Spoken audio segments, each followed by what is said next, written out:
नमस्कार। जय श्री राम, जय सनातन संस्कृति, जय भारत।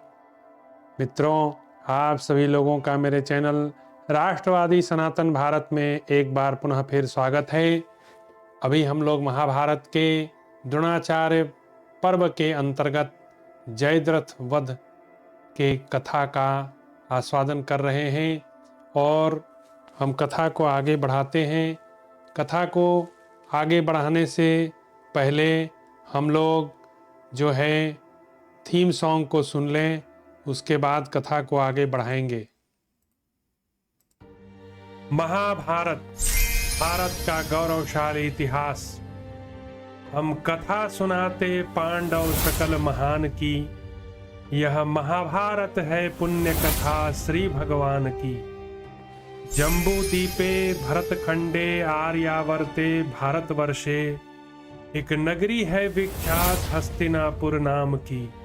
यह जन्म भूमि है पांडव सकल महान की, यह महाभारत है पुण्य कथा श्री भगवान की।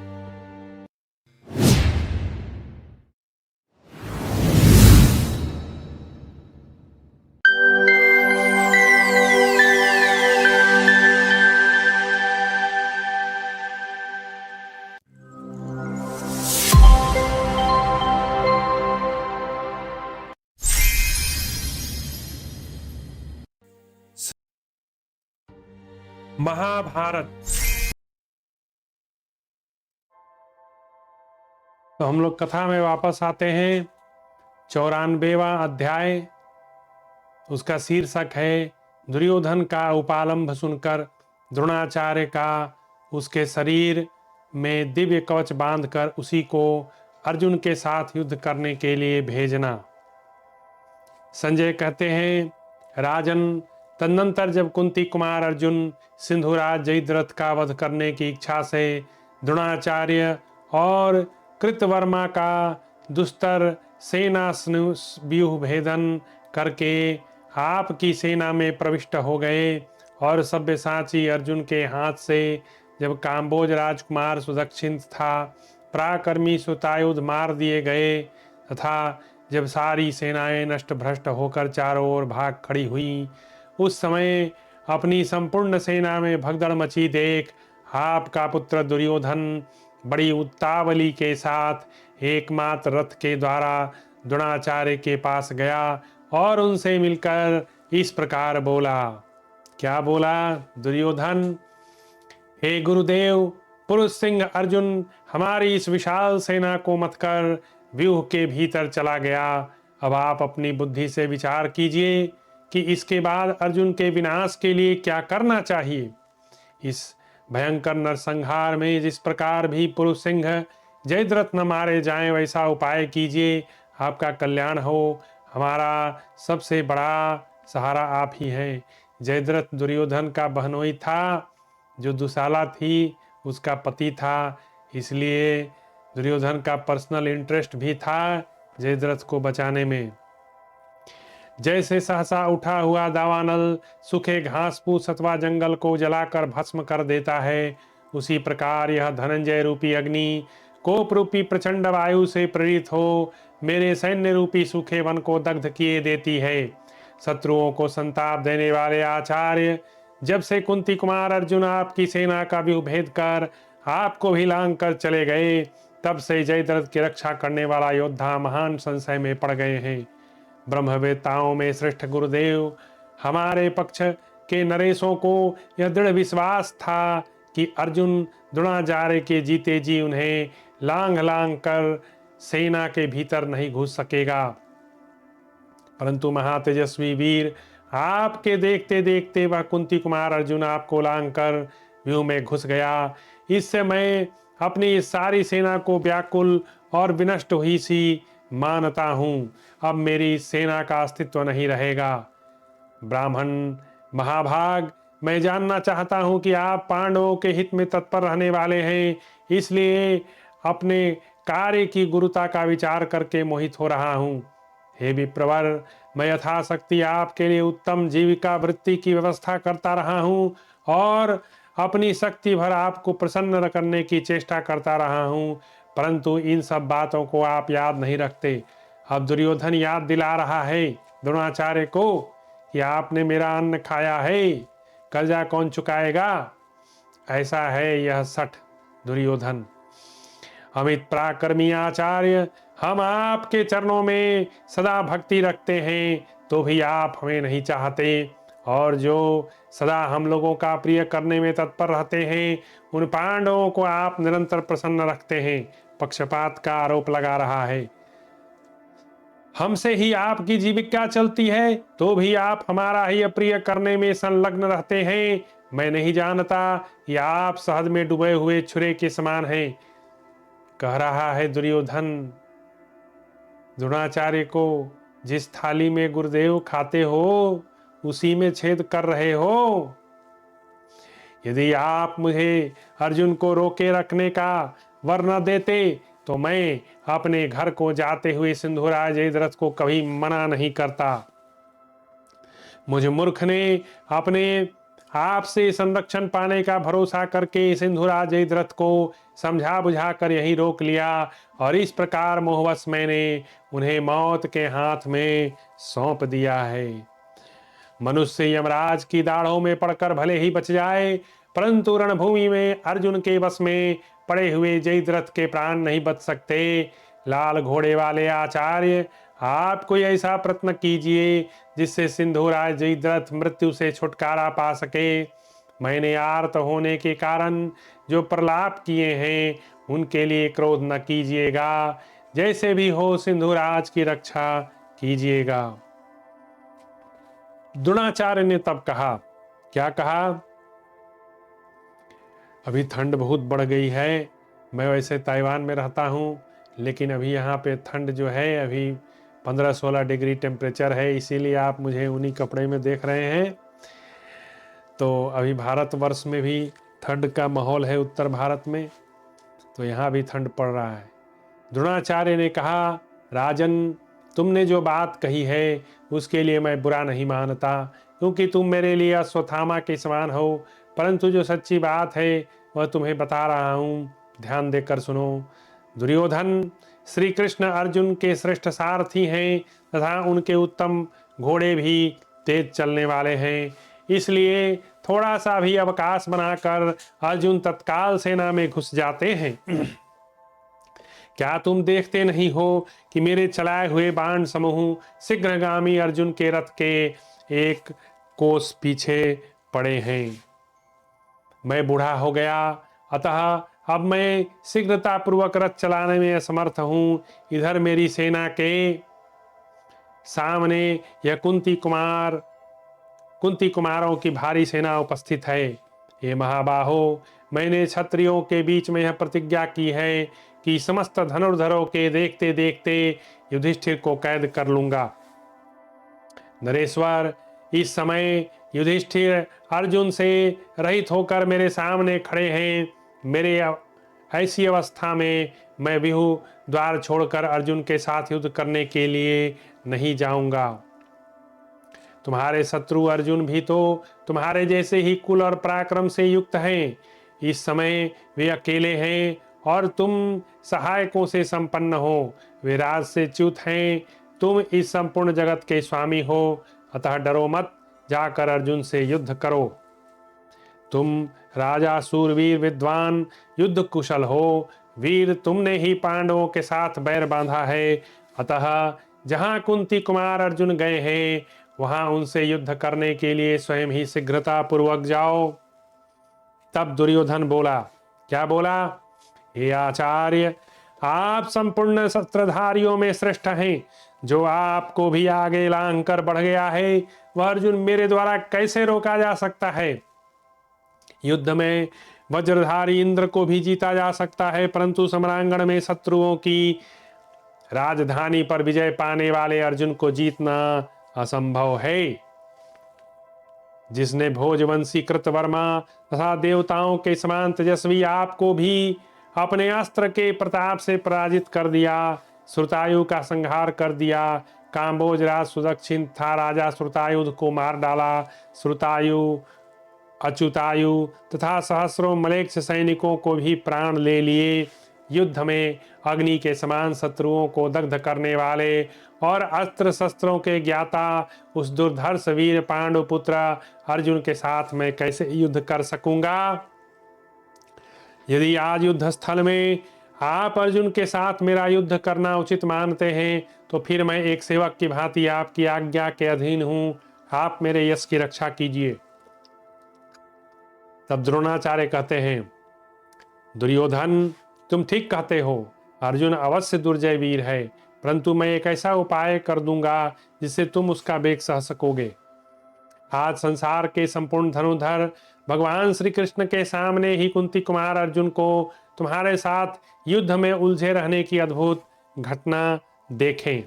राजन, मैं यह सुवर्णमय कवच तुम्हारे शरीर में इस प्रकार बांध देता हूं जिससे युद्ध स्थल में छूटने वाले बाण और अन्य सहस्त्र अस्त्र तुम्हें चोट नहीं पहुंचा सकेंगे। यदि मनुष्यों सहित देवता, असुर, यक्ष, नाग, राक्षस तथा तीनों लोकों के प्राणी तुमसे युद्ध करते हो तो भी आज तुम्हें कोई भय नहीं होगा। इस कवच के रहते हुए श्री कृष्ण, अर्जुन तथा दूसरे कोई शस्त्रधारी योद्धा भी तुम्हें बाणों द्वारा चोट पहुंचाने में समर्थ न हो सकेंगे। अतः तुम यह कवच धारण करके शीघ्रता पूर्वक रण क्षेत्र में कुपित हुए अर्जुन का सामना करने के लिए स्वयं ही जाओ, वे तुम्हारा वेग नहीं सह सकेंगे। संजय कहते हैं, महाराज धृतराष्ट्र, ऐसा कहकर वेदवेत्ताओं में श्रेष्ठ द्रोणाचार्य ने अपनी विद्या के प्रभाव से सब लोगों को आश्चर्य में डालने की इच्छा रखते हुए तुरंत आचमन करके उस महायुद्ध में आपके पुत्र दुर्योधन की विजय के लिए उसके शरीर में विधि पूर्वक मंत्र जप के साथ साथ वह अत्यंत तेजस्वी अद्भुत कवच बांध दिया। द्रोणाचार्य बोले, भरत नंदन, परब्रह्म परमात्मा तुम्हारा कल्याण करे। ब्रह्मा जी तथा ब्राह्मण तुम्हारा मंगल करें। जो श्रेष्ठ सर्प है उनसे भी तुम्हारा कल्याण हो। नहुष पुत्र याति, धुंधु कुमार और भगीरथ आदि सभी राजर्षि सदा तुम्हारी भलाई करें। इस महायुद्ध में एक पैर वाले, अनेक पैर वाले तथा पैरों से रहित प्राणियों से तुम्हारा नित्य मंगल हो। निष्पाप नरेश, स्वाहा, स्वधा, सची आदि देवियां तुम्हारे सदा कल्याण करें। लक्ष्मी और अरुंधति भी तुम्हारा मंगल करे। नरश्रेष्ठ, असित, देवल, विश्वामित्र, अंगिरा, वशिष्ठ तथा कश्यप तुम्हारा भला करें। धाता विधाता, लोकनाथ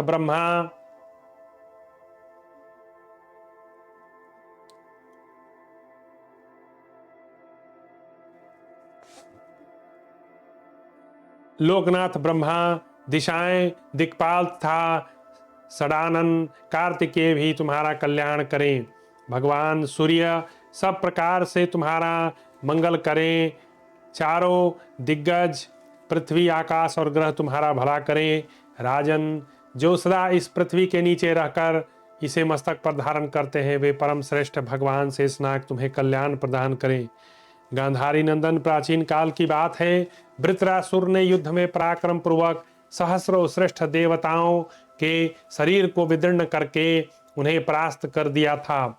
उस समय तेज और बल से हीन हुए इंद्र आदि संपूर्ण देवता महान असुर वृत्त से भयभीत हो ब्रह्मा जी के शरण में गए।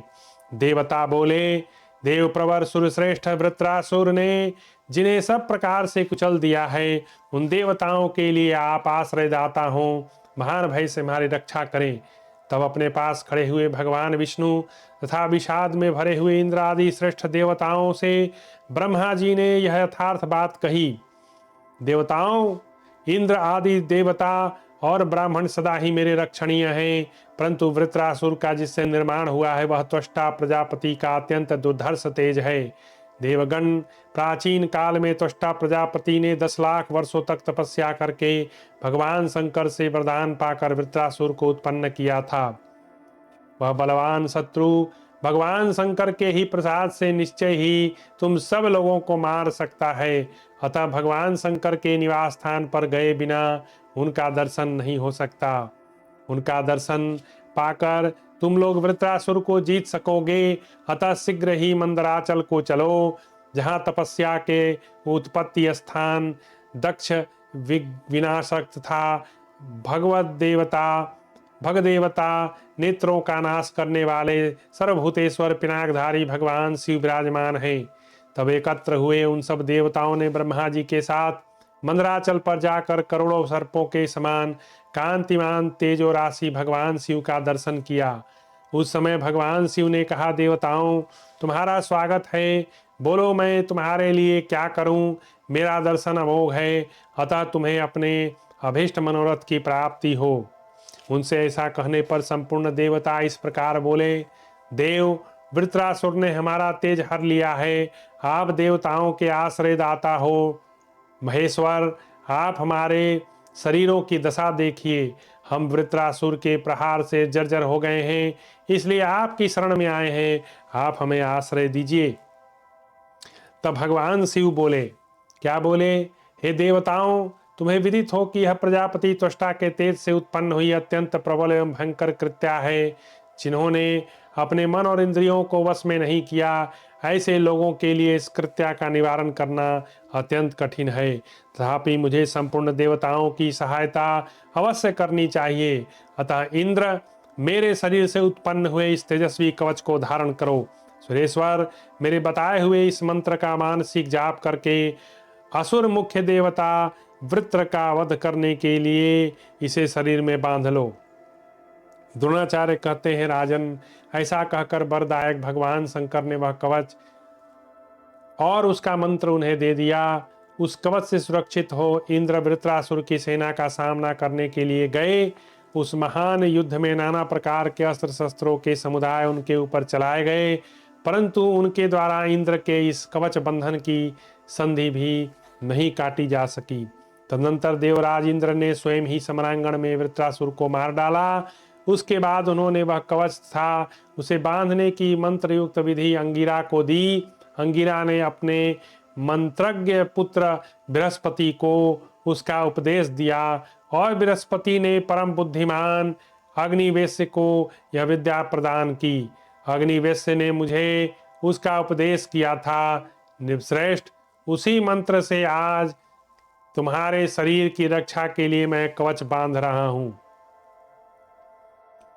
संजय कहते हैं, महाराज वहां आपके महातेजस्वी पुत्र ने से यह प्रसंग सुनाकर आचार्य शिरोमणि द्रोण ने पुनः धीरे से बात कही। दुर्योधन, जैसे पूर्व काल में रण क्षेत्र में भगवान ब्रह्मा ने श्री विष्णु के शरीर में कवच बांधा था, उसी प्रकार मैं ब्रह्मसूत्र से तुम्हारे इस कवच को बांधता हूँ। तारकामय संग्राम में ब्रह्मा जी ने इंद्र के शरीर में जिस प्रकार दिव्य कवच बांधा था, उसी प्रकार से मैं तुम्हारे शरीर में बांध रहा हूँ। इस प्रकार मंत्र द्वारा राजा दुर्योधन के शरीर में विधि पूर्वक कवच बांधकर विप्रवर द्रोणाचार्य ने उसे महान युद्ध के लिए भेजा। महामना आचार्य के द्वारा अपने शरीर में कवच बांध जाने पर महाबाहु दुर्योधन प्रहार करने में कुशल 1,000 त्रिगत देशीय रथियों, 1,000 पराक्रमशाली मतवाले हाथी सवारों, 1,00,000 घोड़सवारों तथा अन्य महारथियों से घिरकर नाना प्रकार के रणवाद्यों की ध्वनि के साथ अर्जुन के रथ की ओर चल दिया। ठीक उसी तरह जैसे राजा बलि इंद्र के साथ युद्ध के लिए यात्रा करते हैं।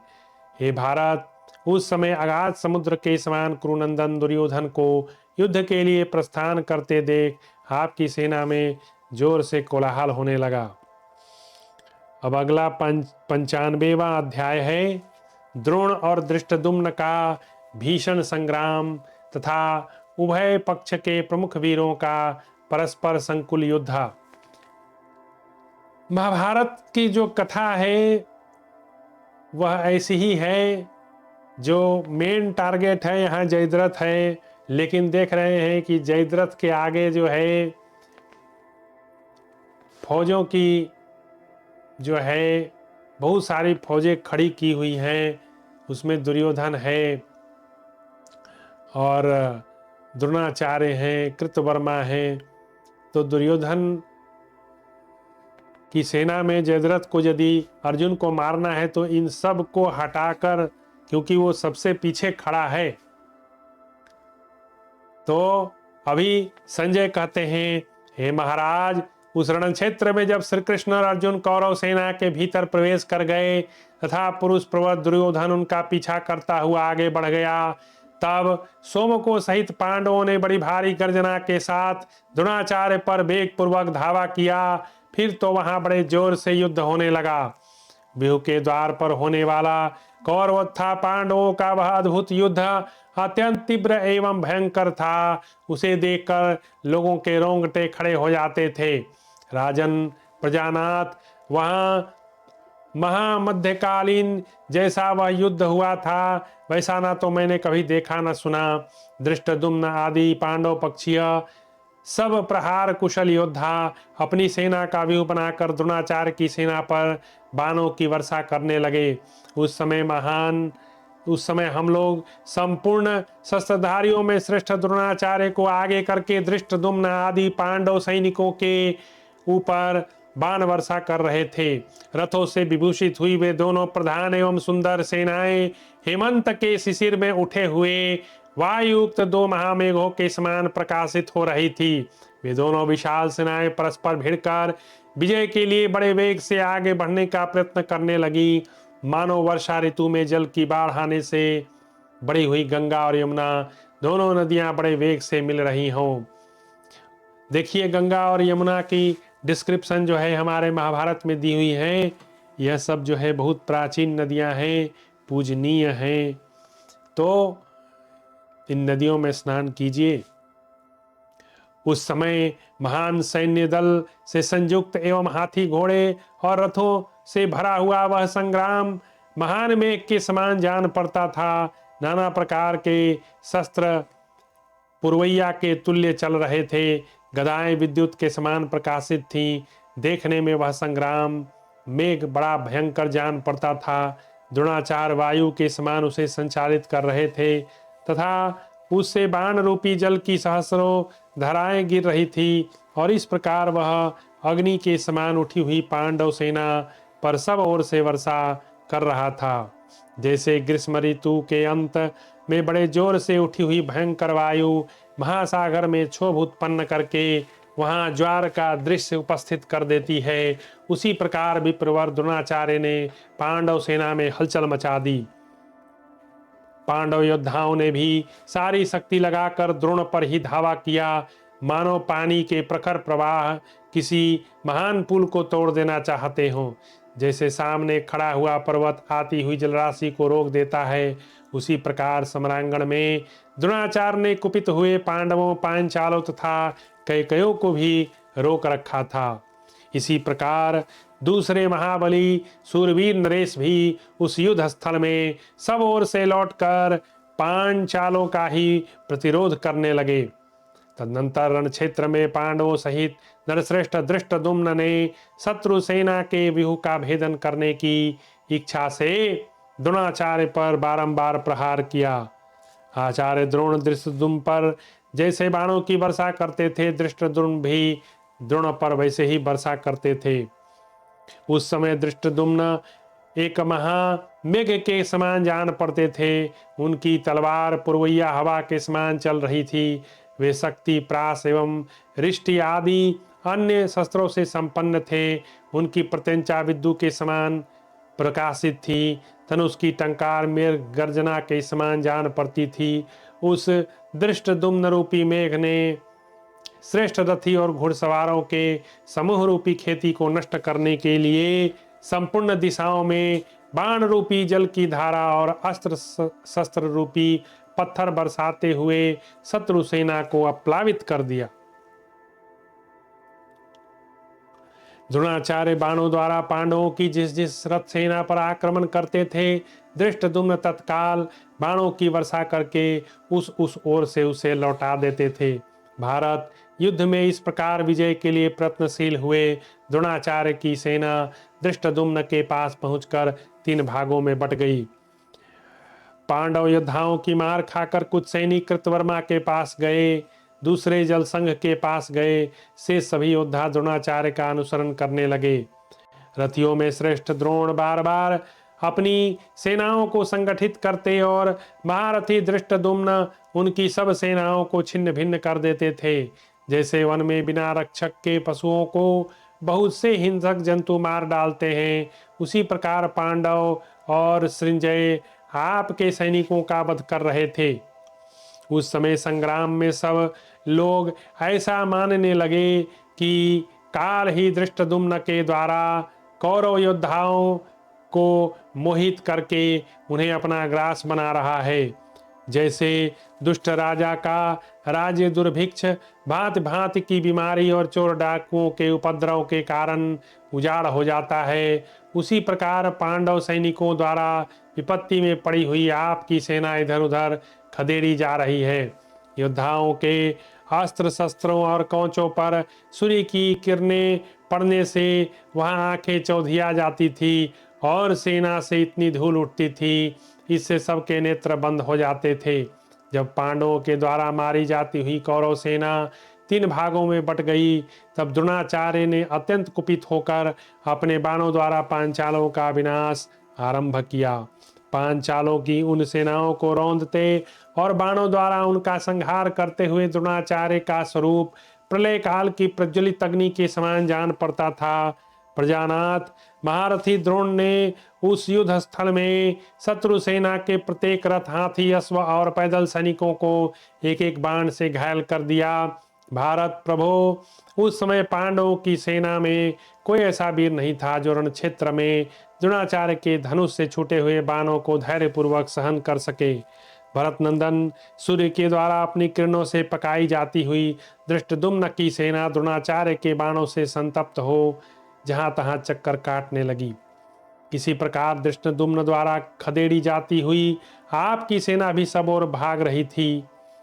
द्रोणाचार्य और धृष्टद्युम्न के बाणों द्वारा सेनाओं के पीड़ित होने पर भी सब लोग प्राणों का मोह छोड़कर पूरी शक्ति से सब ओर युद्ध कर रहे थे।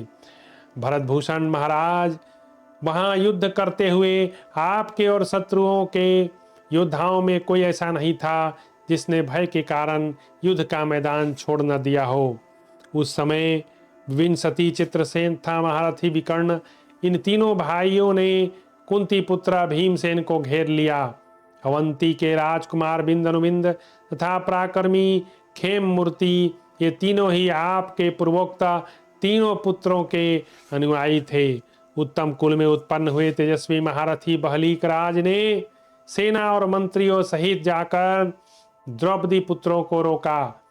शिबी देशीय राजा गोवासन ने कम से कम 1,000 योद्धा साथ लेकर काशीराज अभिभू के पराक्रमी पुत्र का सामना किया। प्रज्वलित अग्नि के समान तेजस्वी अजात शत्रु कुंती पुत्र राजा युधिष्ठिर का सामना मद्र देश के स्वामी राजा शल्य ने किया। अमरशील सुरवीर दुशासन ने अपनी भागती हुई सेना को पुनः स्थिरता पूर्वक स्थापित करके कुपित हो युद्ध स्थल में रथियों में श्रेष्ठ सात्यकी पर आक्रमण किया। अपनी सेना था 400 महाधनुर्धरों के साथ कवच धारण करके सुसज्जित हो मैंने चकितान को रोका। सेना सहित शकुनी ने माद्री पुत्र नकुल का प्रतिरोध किया। उसके साथ हाथों में धनुष शक्ति और तलवार लिए 700 गांधार देशीय योद्धा मौजूद थे। अवंती के राजा बिंदनुबिंद ने मत्स्य नरेश विराट पर आक्रमण किया। उन दोनों महाधनुधर वीरों ने प्राणों का मोह छोड़कर अपने मित्र दुर्योधन के लिए हथियार उठाया था। किसी से परास्त न होने वाले पराक्रमी यज्ञसेन कुमार शिखंडी को जो राह रोक कर खड़ा था, बहलीक ने पूर्ण प्रयत्नशील होकर रोका। अवंती के एक दूसरे वीर ने क्रूर स्वभाव वाले प्रभद्रकों और सौरव वीर देशीय सैनिकों के साथ आकर क्रोध में भरे हुए पांचाल राजकुमार धृष्टद्युम्न को रोका। क्रोध में भरकर युद्ध के लिए आते हुए क्रूर कर्माथा सूरवीर राक्षस घटोत्कच पर अलायुध ने शीघ्रता पूर्वक आक्रमण किया। पांडव पक्ष के महारथी राजा कुंती भोज ने विशाल सेना के साथ आकर कुपित हुए कौरव पक्षीय राक्षस राज अलम्बुस का सामना किया। भरतनंदन, उस समय सिंधुराज जयद्रथ सारी सेना के पीछे महाधनुर्धर कृपाचार्य आदि रथियों से सुरक्षित था। राजन जयद्रथ के 2 महान चक्र रक्षक थे। उसके दाहिने चक्र की अश्वत्थामा, बाएं चक्र की रक्षा सूतपुत्र कर्ण कर रहा था। भूरिश्रवा आदि वीर उसके पृष्ठभाग की रक्षा करते थे। कृप, वृषसेन, शल्य और दुर्जय वीर शल्य सभी नीतिज्ञ महाधनुर्धर एवं युद्ध कुशल थे और इस प्रकार सिंधुराज की रक्षा का प्रबंध करके युद्ध कर रहे थे। तो इस प्रकार श्री महाभारत द्रोण पर्व के अंतर्गत जयद्रथ वध पर्व में संकुल युद्ध विषयक 95वां अध्याय पूरा होता है। और अगला अध्याय का हेडिंग बता देता हूँ। दोनों पक्षों के प्रधान वीरों का द्वंद्व युद्ध। अभी भी जयद्रथ को मारा जाने वाला एपिसोड नहीं आया है, तो उसके लिए अभी भी हम लोगों को बहुत सारे चैप्टर्स पढ़ने होंगे। यही महाभारत की खासियत है, चैप्टर के बाद चैप्टर है, लेकिन जो टारगेट में व्यक्ति है वो बहुत बाद में मारा जाएगा। उसके पहले बहुत सारे सुरक्षा कवच हैं जिसको अर्जुन को बेधना पड़ेगा। लेकिन चिंता की कोई बात नहीं, जहाँ सुदर्शन चक्रधारी भगवान श्री कृष्ण हो वहाँ पर कोई ना कोई रास्ता खुलता ही है और अपने भक्त की रक्षा के लिए भगवान कोई ना कोई उपाय तो जरूर कर ही देंगे। और हम लोग देखेंगे भगवान ने क्या उपाय किया जयद्रथ को मारे जाने के लिए, तो समय बताएगा। तब तक के लिए आप लोगों का बहुत बहुत धन्यवाद। फिर मिलते हैं अगले एपिसोड में। जय श्री राम।